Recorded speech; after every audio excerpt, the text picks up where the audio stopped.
More weather news coming up in just a few minutes. Thanks. Our top story, a warning tonight from the... Officials say U.S. citizens need to be careful as tensions surrounding the war in Iran continue to increase. Officials say Americans could be targeted as the conflict intensifies. President Trump has issued an ultimatum to Iran to open up key oil shipping routes in the Persian Gulf. The war is raising concerns about global security, oil prices, and access to energy supplies. Meanwhile, Russia has launched one of its biggest drone attacks, hitting cities across Ukraine. Nearly 1,000 drones were used, targeting civilian areas and vital infrastructure. Ukrainian military officials reported damage to energy facilities and expressed concerns about power shortages. The war in Ukraine is now entering its 5th year with no end in sight.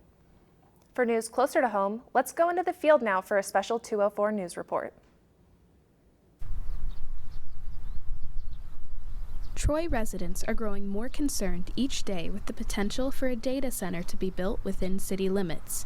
Cloverleaf Infrastructure, a development company focused on building AI data centers, is considering Troy, Illinois for its next project. One of the many sites being assessed is farmland by Formosa Road. This site in particular has sparked a lot of opposition from the town. Bethel Church and Bethel Academy are both directly next to this potential lot for the data center. Some residents say they are concerned with the data center's proximity to community spaces.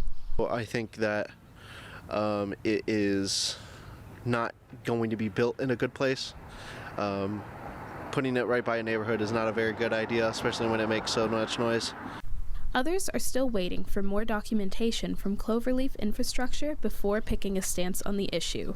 But I find it interesting all of a sudden now people are really upset about data centers and water usage and not enough jobs, and these things have been around forever and nobody really cared back then.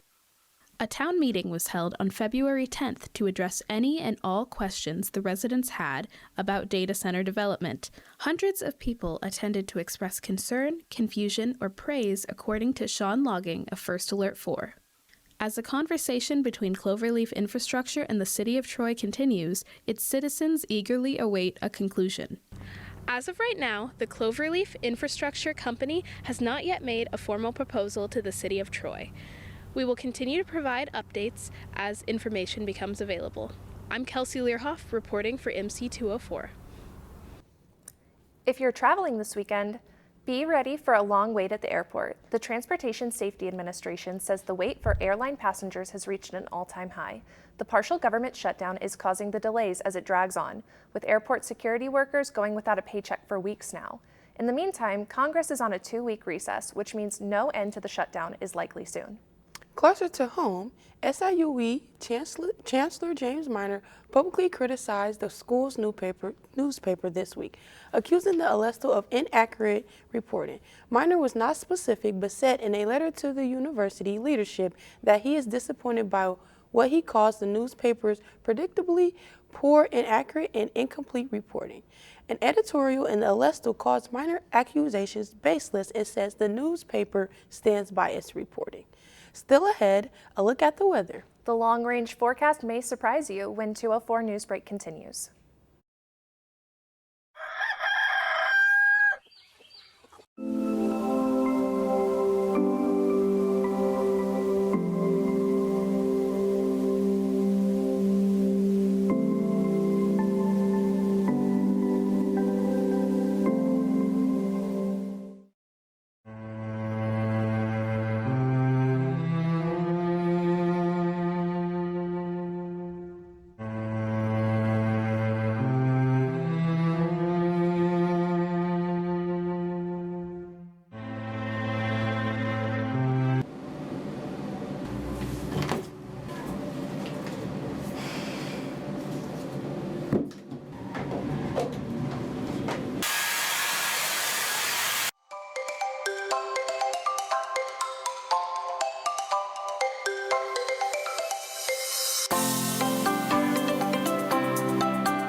Welcome back. After a warm fall in the Midwest, weather forecasters say we might have more of the same this winter.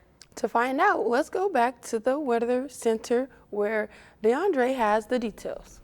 Looks like we need to get ready for an unusual winter, and that I mean unusually warm and rainy.